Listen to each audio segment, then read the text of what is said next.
Philippe, c'est une semaine importante qui s'annonce pour les Chamois. Les semaines sont importantes depuis le début de saison. Ouais. Là, c'est un peu plus important parce qu'on arrive vers la fin, il nous reste 4 semaines et demie, ou 4 semaines, ou 5, enfin bon, ouais, 5 matchs, donc évidemment, c'est un peu plus crispant, je dirais, les matchs sont plus tendus, puisqu'aujourd'hui, très peu d'équipes qui nous jouent bien. Encore beaucoup d'équipes qui peuvent jouer le haut, beaucoup d'équipes qui peuvent jouer le bas. Donc voilà, mais il n'y a pas lieu de stresser, de bien préparer ces matchs. Justement, tu as eu 9 jours pour les préparer, donc ça c'est plutôt bien. Oui et non, Ouais. c'est long, après c'est court. Bon, on joue souvent le lundi en ce moment, souvent avant les matchs importants, entre les équipes importantes pour nous. C'est comme ça, on ne va pas pleurer. Il y a d'autres équipes qui jouent moins le lundi. Bon voilà. Donc, mais tout ça, se plaindre, etc., c'est l'arme des faibles. Voilà. Donc c'est long à préparer et après c'est trop court. Ouais.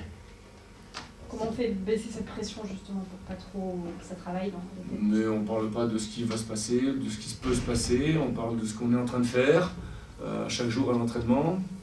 Mardi, on a fait une petite sortie à vélo parce que la semaine est très très longue, donc c'était plutôt très sympa dans le Marais. Pour ceux qui ne connaissaient pas le Marais Poitevin, ils ont pu découvrir un petit peu. Et puis le reste, on reste concentré sur notre préparation de séance, notre rendu de séance, ce qu'on a envie de trouver. Et puis nous, de notre côté, le staff, on travaille sur l'adversaire, sur notre équipe, mettre la meilleure équipe possible, mettre les gens en confiance, et puis voilà.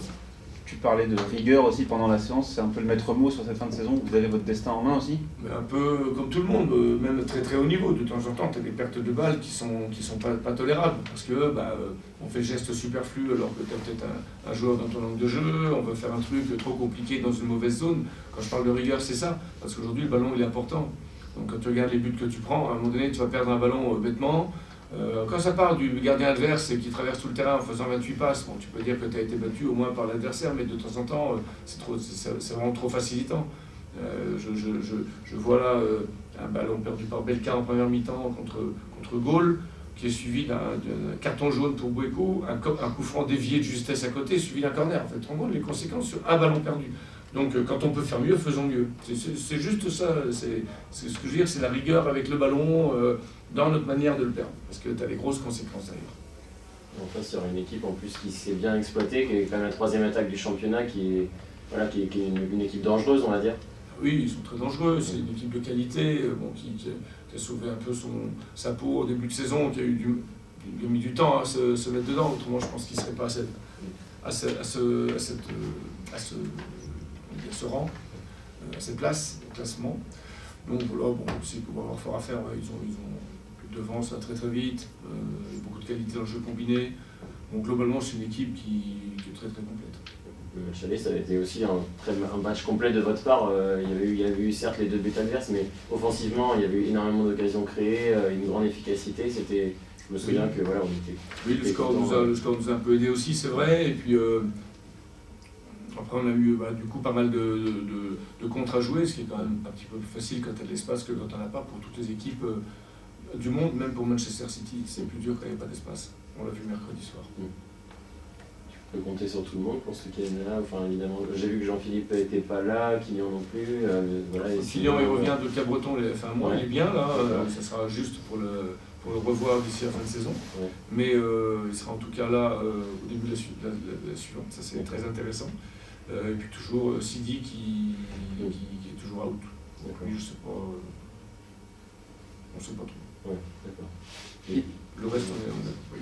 Il y a un joueur qui est revenu un peu, c'est Moitaz. Comment tu gères? Qu'est-ce que tu attends de lui? Parce qu'on l'a vu au début de saison, on l'a plus vu, on le revoit. On sait sa qualité aussi. Quand tu Moitaz, pour moi, c'est un joueur offensif, donc on en a parlé beaucoup. Et il s'est mis sur le début de saison dans la peau d'un joueur relayeur au milieu de terrain. Il fait plutôt pas mal de choses, mais il a de bonnes choses. Mais il a aussi une fâcheuse habitude de perdre des ballons dans des mauvaises zones. Donc je pense que pour jouer dans ce rôle, dans cette zone, on a Samy, on a Sam, on a Bouékou, on a pas mal de monde. Alors c'est vrai qu'il a fait quelques matchs, notamment quand Samy a reculé au début, comme Bruno n'était pas là. Après, voilà, moi sur la fin de saison, ce que je veux, c'est utiliser le pied gauche de Moitaz, mais dans les bonnes zones. Et pour moi, la bonne zone, c'est 30 mètres adverse, c'est pas 30 mètres de notre équipe, donc on en a déjà parlé. Aujourd'hui, je l'ai installé sur le côté gauche. Pour moi, il fait un très bon match au Red Star, notamment la première mi-temps. Il a t'es moyen la semaine dernière, surtout techniquement. Je lui ai dit, fais attention aussi sur tes premières prises de balle. Bon voilà, après on voit tous les jours l'entraînement, c'est un garçon qui est pas si lent que ça, avec son grand gabarit, c'est un faux lent. Après, qualité de pied gauche, qualité de centre, qualité de frappe. Je ne peux pas se permettre de ne pas utiliser le pied gauche de Moitaz sur la fin de saison, d'autant plus que notre couloir gauche aujourd'hui est un petit peu déserté, parce que Sidi et El Kadouri aussi, hein, lui, qui donc à Versailles, le coup qu'il a pris, malgré ce que m'a dit monsieur, je ne sais plus qui était l'arbitre, qui n'a pas vu comme ça, hein, parce que les arbitres, quand ils ne voient pas comme ça, il y a quand même une rupture du croisé postérieur. Donc lui, il en a pour 3 mois aujourd'hui. Heureusement, il n'y a pas d'opération. Donc voilà. Il y a un regard sur Martigues aussi, forcément, on est obligé. Ou pas? Non, Martigues c'est vendredi prochain, ça sera exactement dans une semaine. On a un match, je ne vois pas comment on peut regarder Martigues, on va suivre les résultats ce soir, bien évidemment. Mais bon, je veux dire, après, ça ne changera rien, qui gagne, qui perd. Il sera 4 matchs derrière à faire, nous 5 matchs en ce qui nous concerne. Bon voilà, j'ai juste un petit peu plus d'éléments sur la performance que tu peux faire, où elle peut te mener quand tu joues le lundi. C'est tout. Bon, l'adversaire a gagné, si on gagne l'adversaire a perdu, etc. Mais bon, de toute façon, il y aura un match à faire. Donc pour l'instant, moi je suis complètement focus sur Sochaux.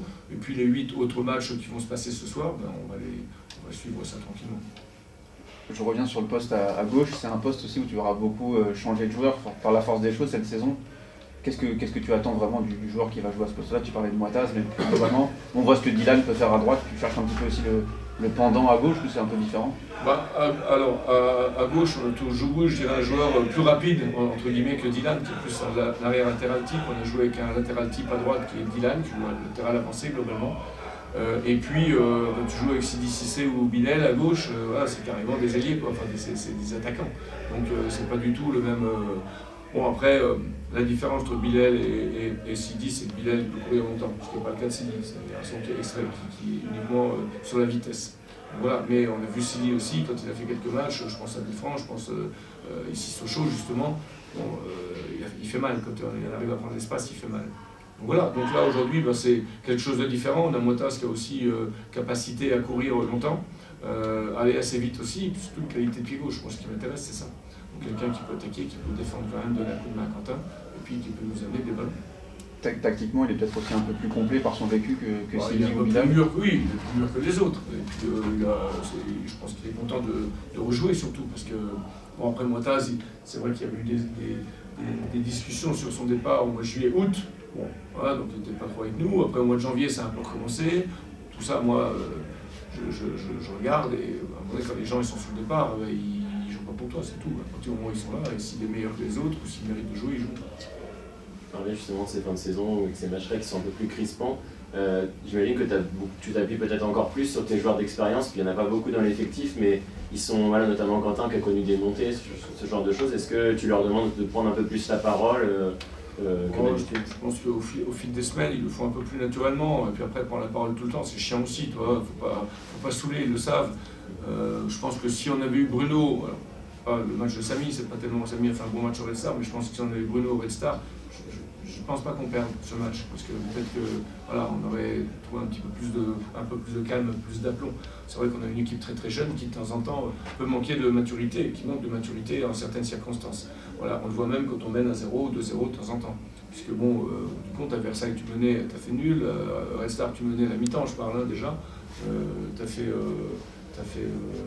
perdu. Bon voilà, tu vois, on dit au deuxième mi-temps, mais quand l'adversaire te met la pression, et que tu n'as pas tous tes joueurs d'expérience, c'est vrai que c'est un petit peu compliqué pour ces jeunes joueurs qui manquent un peu fatalement de maturité. Donc ça c'est aussi notre petit défaut qui peut être aussi une qualité quand on a besoin de revenir dans les matchs, des choses comme ça.